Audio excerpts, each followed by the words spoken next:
নমস্কার, আমি কাকলি মহন্ত।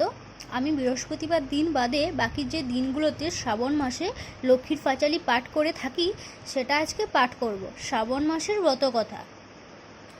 রম্ভাবতীর পালা। অজয়ের ধারে ঘর জগদত্ত নাম, পত্নীর নাম রম্ভাবতী ছিল তার ধাম। তিলেক না ছাড়ি তারে জগদত্ত রহে, চকর চকরি সম মুখপানে চাহে। এই রূপে কতকাল গত হয়ে যায়, বাণিজ্য তরেতে জগদত্ত মন চায়। রম্ভা প্রতি চাহি বলে অগমর নারী, দুইজনে চলে যায় সাজাইয়া তরি। এত শুনি রম্ভা বলে নিজ প্রাণনাথে, কোথাও না শুনি প্রভু নারী গেছে সাথে। আমারও অভাবে যদি থাকিতে না পারো, চম্পকের মালাগাথি দিই তবে ধরো। যদি এ মালা গলে থাকে হইয়া উজ্জ্বল, জানিবে তোমার নারী আছে নিরিমল।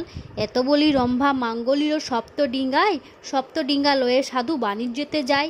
ডিঙ্গায় বসিয়া সাধু যায় ধীরে ধীরে, বীরসিংহ রাজঘাটে নোংর যে করে।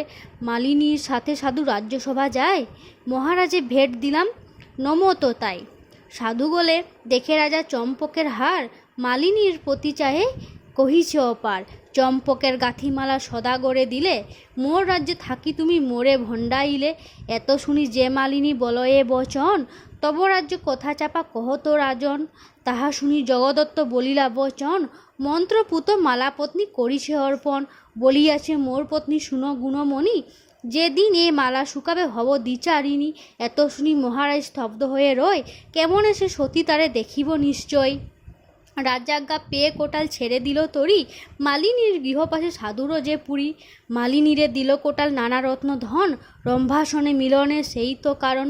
রম্ভাবতীর নিকটে মালিনী প্রবেশিয়া, কোটালের রূপগুণ কহে প্রকাশিয়া।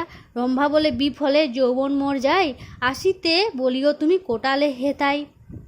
এ কথা বলিয়া রম্ভা সখী প্রতি চায়, রম্ভা সাজি এক সখী বসিল তথায়। কিছু পরে কোটাল সে রম্ভা পাশে গেল, সখী সঙ্গে রসরঙ্গ করিতে লাগিল। সেই কালে খট খট শব্দ যেগ হয়, ভয়ে ভয়ে কোটালিয়া অমনি পলায়। স্বরাজ্যে আসি কোটাল রাজা কাছে যায়, পূর্বাপর সব কথা রাজারে জানাই। সব শুনি রাজা গেলা সাধুর মহলে, উজ্জ্বল চম্পকমালা জগদত্ত গলে। মনেতে বুঝিলা রাজা কোটাল ও চাতুরী, সখী সঙ্গে রসরঙ্গে এলো দণ্ডাচারী।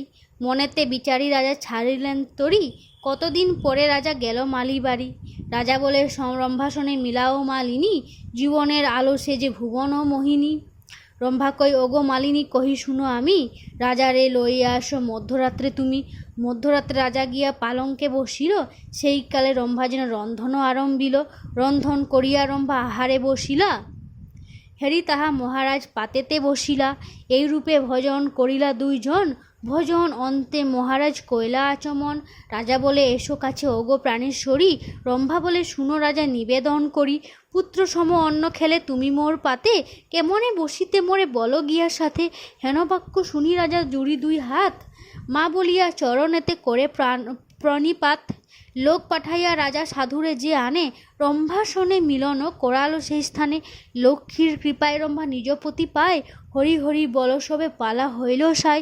ইতি শ্রাবণ মাসের ব্রতকথা। নমস্কার, যদি ভুল ত্রুটি হয় তাহলে ক্ষমা করে দেবেন।